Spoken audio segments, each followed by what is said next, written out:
आप झारखंड राज्य के सरकारी कर्मचारी होंगे तो आपसे हर महीने 500 रुपये लिए जा रहे हैं।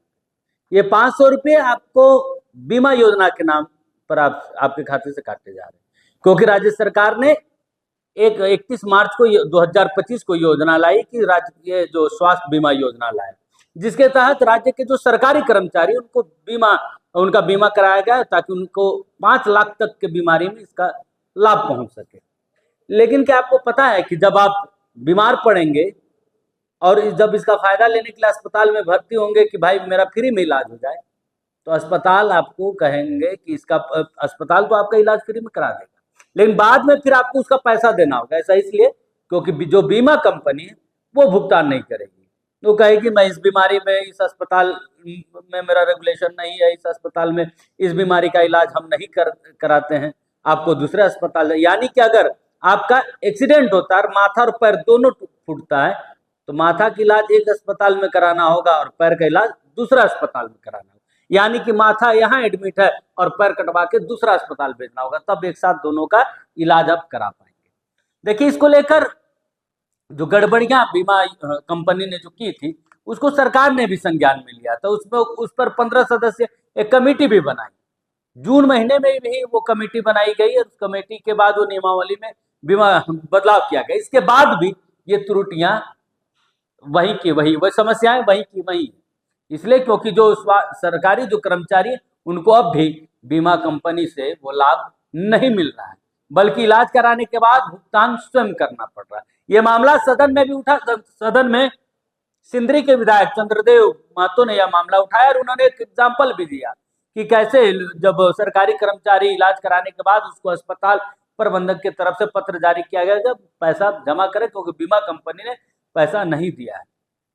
हालांकि विभागीय मंत्री ने भी यह माना कि बीमा कंपनी जो है मनमानी कर रही, बीमा कंपनियों की गलतियों के कारण ये समस्याएं आ रही है। तो एक बार फिर से कमेटी बनाकर इसको देखा जाएगा, जो गड़बड़ियां हैं उसे ठीक किया जाएगा। यानी कि 1 साल के बाद भी अब भी बीमा कंपनी की तरफ से जो गलतियां की जा रही वो अब तक सही नहीं हो पाया। यानी कि बीमा कंपनी गलती कर रही है और सरकारी कर्मचारी को इसका भुगतान करना पड़ रहा है। पूरा देखिए, सदन में जब चंद्रदेव महतो ने मामला उठाया तो विभागीय मंत्री की तरफ से, स्वास्थ्य मंत्री इरफान अंसारी की तरफ से का कुछ जवाब है।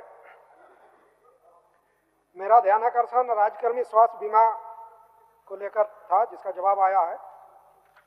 जवाब में यह कहा गया है कि झारखंड स्टेट आरोग्य सोसाइटी के माध्यम से सभी राज्यकर्मियों को चिकित्सा का लाभ दिया जा रहा है। दवा का भुगतान, अंतर्राष्ट्रीय दावों से संबंधित मामलों को झारखंड स्टेट आरोग्य सोसाइटी के द्वारा निरंतर निगरानी भी की जा रही है। महोदय, मेरा ध्यान आकर्षण में ही एक उदाहरण हमने दिए थे। जो भुक्तभोगी भी है ज्ञानदेव साहू, इनका पिता का इलाज में 6,98,000 रुपया खर्च हुआ और मात्र 1,42,000 रुपया का भुगतान हुआ। और यह जवाब में दिया जा रहा है कि भुगतान लगातार किया जा रहा है और इसका निगरानी भी किया जा रहा है।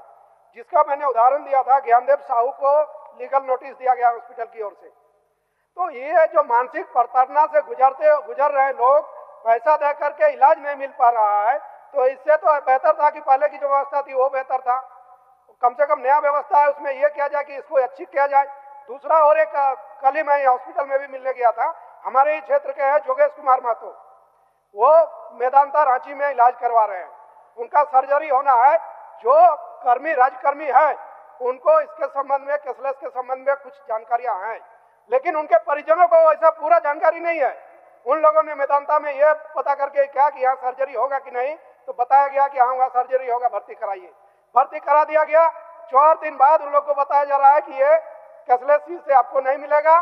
फिर हमने जब बात किया तो बताया गया कि नहीं सर, यहाँ सर्जरी तो हम लोग करते हैं लेकिन ईएनटी का नहीं करते हैं, ईएनटी के लिए कटल मोड़ जाना होगा। तो इतना विस्तृत जानकारी परिजन नहीं रखते हैं, लोग परेशान है और इस परेशानी को सरकार समय पर समझ नहीं रही है, इसका निराकरण नहीं हो रहा है। तो इसके संबंध में चाहते हैं कि जो लाया गया नया, इसमें कम से कम ऐच्छिक इसको किया जाए। माननीय मंत्री, माननीय विधायक श्री चंद्रदेव महतो जी का जो ध्यान आकर्षण है महोदय, निश्चित तौर पर राज्यव्यापी है और काफी गंभीर ध्यान आकर्षण इस राज्य के लिए। सर आपको बता दें कि सर 1 मार्च 2025 को राज्य के कर्मियों के लिए सर हमारी सरकार ने माननीय मुख्यमंत्री हेमंत सोरेन जी के निर्देश पर सर हमने तमाम राज्य कर्मियों के लिए महोदय स्वास्थ्य सुरक्षा बीमा योजना के तहत हेल्थ इंश्योरेंस स्कीम हम लाए सर। तो स्कीम लाने के बाद सर कई तरह की खामियां सर उसके बाद आई सर। स्कीम में का लाभ कई स्वास्थ्यकर्मियों ने लिया भी सर, किसी ने प्रशंसा भी की, और कुछ जो त्रुटियां आई वो बातें साइड इफेक्ट के तहत हमारे पास आ रही है महोदय। हम माननीय विधायक जी को आश्वस्त करना चाहते हैं कि जो आप बात बता रहे थे कि ज्ञानदेव साहू जो इंश्योरेंस क्लेम किया गया था 1,42,000 रुपया, जो क्लेम का राशि था सर 6 लाख लगभग 7 लाख के ये राशि था, उसको लाभ मिला है 1,42,000 महोदय। इसमें हम क्या बताएं महोदय कि जो स्वास्थ्य बीमा जो कंपनी ने काम दिया महोदय, इसने गड़बड़ियां थोड़ी की है सर, इस पर हम लगाम लगा रहे हैं। और सर आपको बता दें सर कि एक सेकंड सर ये राज्यकर्मियों द्वारा नियमित प्रीमियम बीमा का हम लोग भुगतान करते भी हैं सर, वो हमसे क्लेम करता है, हम उसको भुगतान करते हैं। इसी क्रम में थोड़ा बहुत वो इधर उधर करता है सर। राज्यकर्मियों के द्वारा इलाज में हुए खर्च के आलोक में रिम्बर्समेंट की जो अनुरूप वर्तमान कार्यरत बीमा कंपनी द्वारा भुगतान नहीं किया गया है, ये जांच का विषय हम जांच करा लेंगे।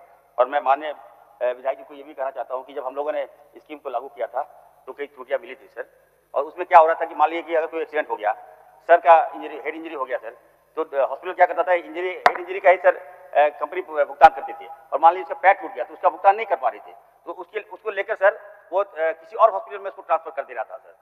इसको कई खामियां था सर, इसको फिर हम लोगों ने सुधारा सर।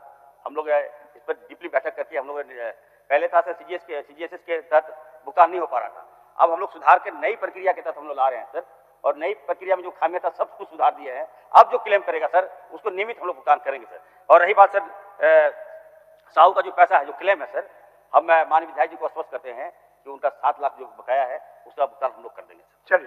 चलिए चंद्रदेव जी। महाराज त्रुटियां पहले थी जिसको सुधार कर लिया गया है, मंत्री जी द्वारा बताया गया, लेकिन ये 1 मार्च 2025 से सुधारा हुआ बात हो रहा है। मैं कल का बात बता रहा हूँ, जोगेश महतो को नई सुविधा मिल पा रहा है महोदय। त्रुटियां अभी भी है, त्रुटि निराकरण में हो सकता है समय लगेगा, लेकिन तब तक के लिए यदि अच्छी किया जाता है तो राज्यकर्मियों को राहत मिलेगा। हम मानते हैं कि राज्यकर्मी सरकार का ऋण है, ऋण के साथ यदि ऐसा ही हो रहा है तो इसको देखने की जरूरत है महोदय, तत्काल इस पर किया जाए। और जो जोगेश महतो है उनका भी इलाज का इससे करवाया जाए। और माननीय जी, और एक माननीय मरीज के बारे में बोल रहे हैं, उनको भी दिखवा लीजिए। सर जोगेश कुमार महतो के बारे में जानकारी मिला है, संज्ञान में आया सर, ठीक। इसको हम लोग वार्ता करके रास्ता निकालेंगे सर। एक बात और हम कहना चाहते हैं सर महोदय, निराकरण होने तक क्या माननीय सदस्य की जो चिंता है सर, सुन लीजिए चंद्रदेव जी, सुन लीजिए सर। माननीय सदस्य की जो चिंता है भली बात है सर, हम परिचित हैं सर। आपके माध्यम से मैं आश्वस्त करता हूं सर कि राज्यकर्मी स्वास्थ्य बीमा योजना के संचालन में वर्तमान कार्यरत बीमा कंपनी की भूमिका, अस्पताल के साथ समन्वय, निर्धारित पैकेज, क्लेम प्राप्त करने की प्रक्रिया, भुगतान में देरी आदि जैसे महत्वपूर्ण बिंदुओं पर विभागीय स्तर पर एक उच्च स्तरीय समीक्षा के ऊपर हम टीम गठन किए हैं महोदय। निश्चित तौर पर महोदय हम लोग, हमारी सरकार स्वास्थ्य जितने लाभ देने के लिए ये स्कीम को हम लाए हैं, अगर लाभ हम नहीं दे पाए तो ये तो हमारा फेल्यूर है सर। हम चाहते हैं कि जितने भी राज्य के तमाम स्वास्थ्य जितने भी कर्मी हैं महोदय, उनको बेहतर से बेहतर हम चिकित्सा मुहैया पहुंचा सके, इस दिशा में हम काम कर रहे हैं। और रही बात सर कि जिनकी जगदीश कुमार महतो जी के बारे में बता रहे हैं, मैं आज ही बात करके उनका जो इलाज है, संपूर्ण इलाज हम लोग कराएंगे, सरकार कराएगी।